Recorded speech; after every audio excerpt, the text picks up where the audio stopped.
So infinite banking goes by a lot of different terms. You've probably heard the term infinite banking. If you search around long enough, you're gonna see cash flow banking, bank on yourself, become your own banker, all these different terms. They're all the same concept. Now, the one warning sign, the one kind of sounding alarm bell that I wanna warn every single person watching this video of is that you cannot use indexed universal life for infinite banking.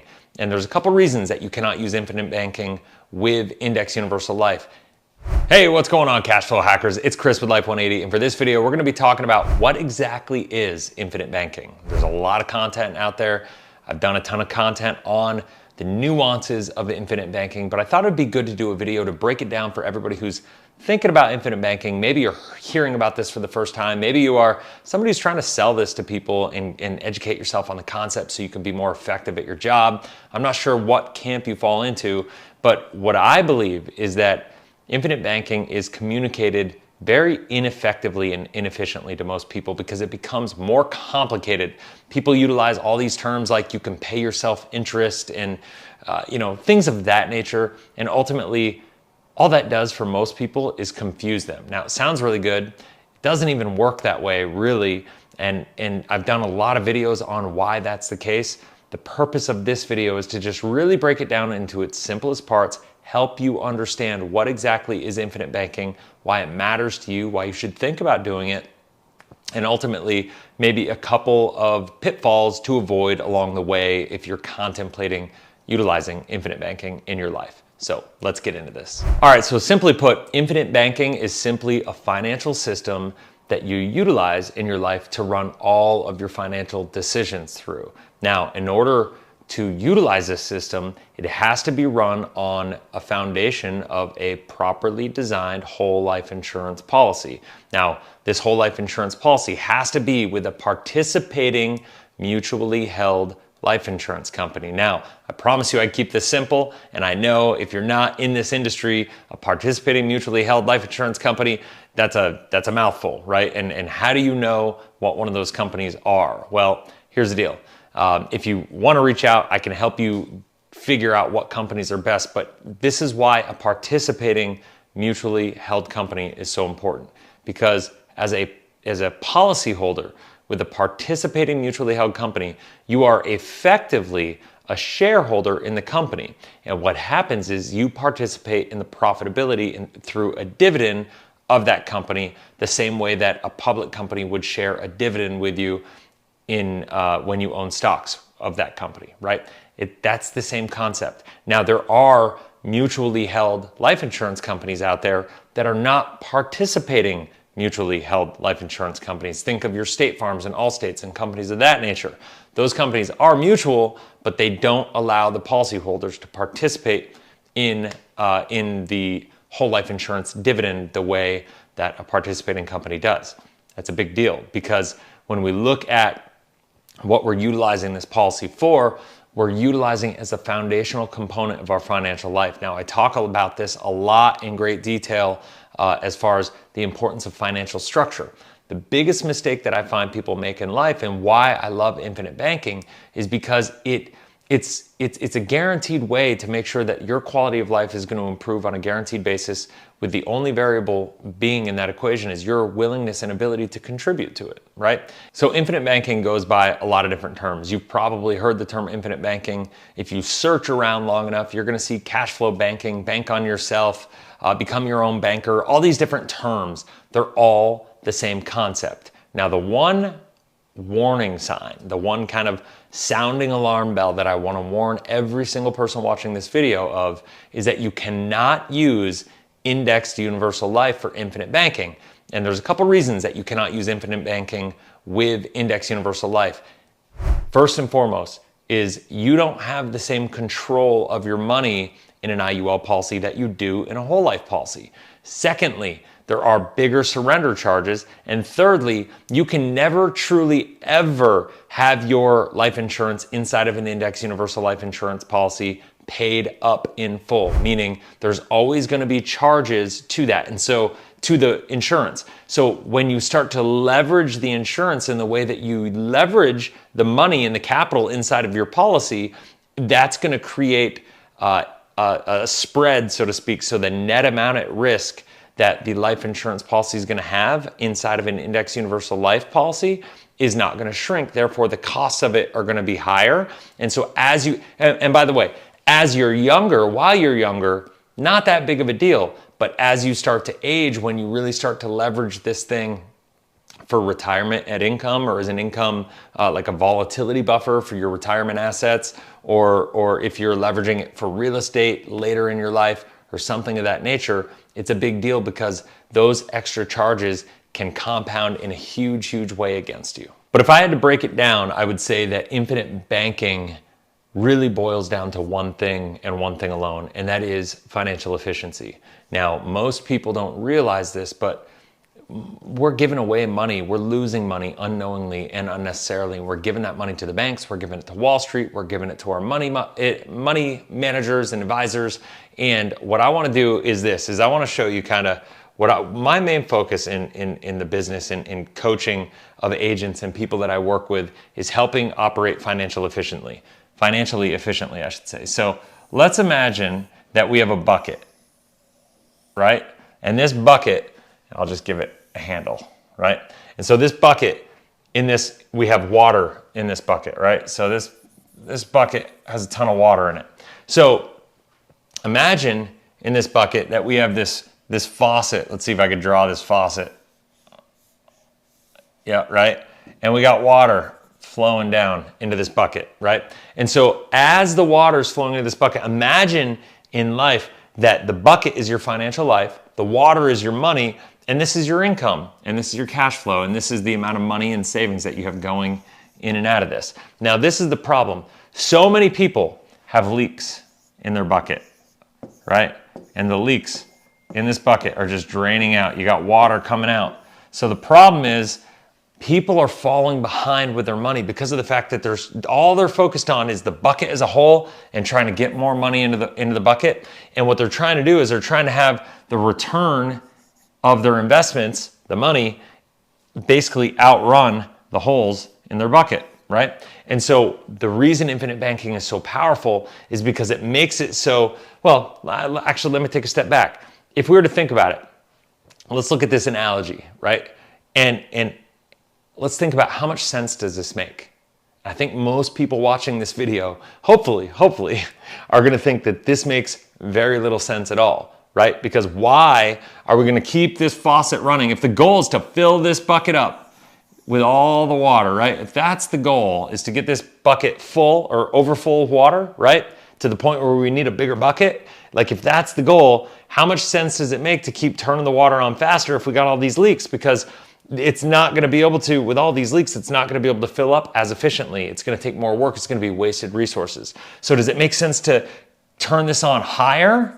Or does it make more sense to go get something and plug these leaks, right? Plug those leaks, get some patch and plug these things up. Make it so they can't leak out anymore, right? Because if we plug these, then all of a sudden, now we're in a situation where there's no more leaks. And now what will happen is even if we turn this to a trickle, right? Even if we kind of come down, I'm gonna erase some of that, right? If we turn this to just a trickle, whoa, that's a thick line. Even if we turn this just to a trickle, right? And that's all there is going into this. Because we've plugged the leaks, it's not about the rate of return, it's about financial efficiency. So you have $50,000 in income and you have $50,000 in savings. So here's the crazy part. Most people, what they're doing is they're saving their money and they're trying to chase big amounts of returns. The biggest myth in the financial industry is the younger you are, the more risk you can take. And I understand why, because you have time on your side, you can make up for the losses, but the younger you are, the less risk you have to take because you have time and compounding on your side. So what I would suggest to you is that when you look at this and we look at these numbers and we say, okay, we have $50,000 of income, we can save in this situation, we can save, and try to earn, if we save 10%, right? Then we can save $5,000. That's what most people are doing. The problem is if they have so much inefficiency, go back to these leaks, that isn't enough, right? So if we save that 10% here and it equals $5,000, that's not going to be enough to get you where you want to go. Trust me, I've done the math, and we should go, we can kind of go through that. But the bottom line is, if we go back here and we look at this and we say, well, what if we could find 5% of inefficiency? Right? If we could find 5% of inefficiency, now what are we looking at? We're looking at $2,500, right? So if we could find $2,500 a year of money that's just leaking out of your life, maybe it's higher insurance premiums, maybe it's just being more efficient with the way that we're spending our money on subscriptions, on going out to dinner, using coupons better. So you'd be shocked that it's not that hard to find $2,500 a month, through insurance premiums, through being more efficient, by creating a budget, by measuring the inflows and outflows of the cash flow of your life. When you do that, anything measured improves, right? So by finding an extra $2,500 and saving that, right, what that's going to do is going to be the equivalent of an extra 5% rate of return on your savings, right? That is a huge deal. This one difference right here can make all the difference in your life. Infinite banking, even though you may not feel like you can do it now, I'm a big believer what got you here is not going to get you where you want to go. So leveraging this system, leveraging a system that can help increase the financial efficiency in your life will be a huge thing. And so furthermore, what I'm going to do now is I want to talk to you about the debtor, the saver, and the wealth creator, because I think you need to understand this to be able to be really efficient, or to really know what this is all about, right? So what do we have here? We have a debtor. So what does a debtor do? This is most Americans. What they do is they go into debt for their savings, right? And this is going to be the key to what infinite banking does for you. So let's just say this is a car, right? So what the debtor does is they go and they get a car and they take 4 or 5 years and they pay it back. This isn't going to be to scale, but this is going to show the point. Then they pay that off, and then what do? They go get a new car. And then they pay that off and they say, okay, you know what? Every 5 years or so, I need to get a car. And so they go through this cycle, right? And they pay it off. And that's what a debtor does. Now, a lot of people go, you know what? I listen to Dave Ramsey. I'm going to go out. I'm actually really good with this, because what I do is I don't believe in debt. I pay cash for everything, right? So now what I'm going to do is I'm going to save up my money. I'm going to save my money, and then I'm going to get this car, and I'm going to pay cash for the car. And now I don't have any debt, right? So that's the idea. So now I do that, and maybe they start saving money again, because when you pay for the car, when you get the car is a depreciating asset. You're going to need to buy another one at some point in time. So you got to buy car number 2, right? So here's the bottom line, though, is that you feel really good because, and you know what? It is better to be a saver than a debtor, because at the end of the day, if something bad happens to you at this point in time, year 3, well, you have a car and you're in a pretty rough spot, right? Because now you have debt and you could lose the car could get repoed, something of that nature could happen. Whereas if you're up here and you're a saver, well, something bad happens, you at least got money in the bank, and that's good to go. So it's definitely better, but there's a better way to go than this, and that is the wealth creator. What the wealth creator does is they save money, and as they're saving money, they leverage the money. This is infinite banking in a nutshell. They leverage this money. And so what they do is when they have enough money to get that car, they borrow against this. But because they didn't leverage the bank in the way that a typical person does, they were able to never interrupt the compounding. Now, once again, this isn't to scale, but every time you need to borrow money for something, you can borrow against your policy, and you can put the money back into your policy, and there is going to be a little expense, but the policy over time is going to grow by more than the interest expense that you're spending. This creates a level of long-term arbitrage and financial efficiency. This is part of plugging the financial leaks in your life.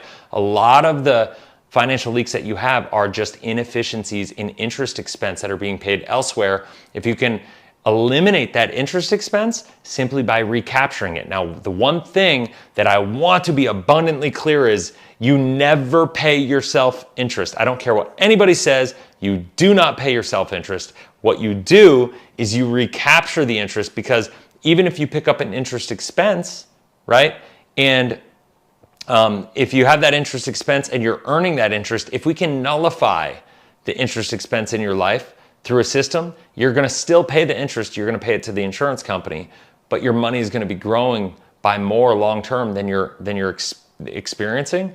That's what this system is all about. So as you do this, you're never going to interrupt the growth. So it's going to keep growing and growing. You can borrow against it and pay it back over time, right? You're going to do that.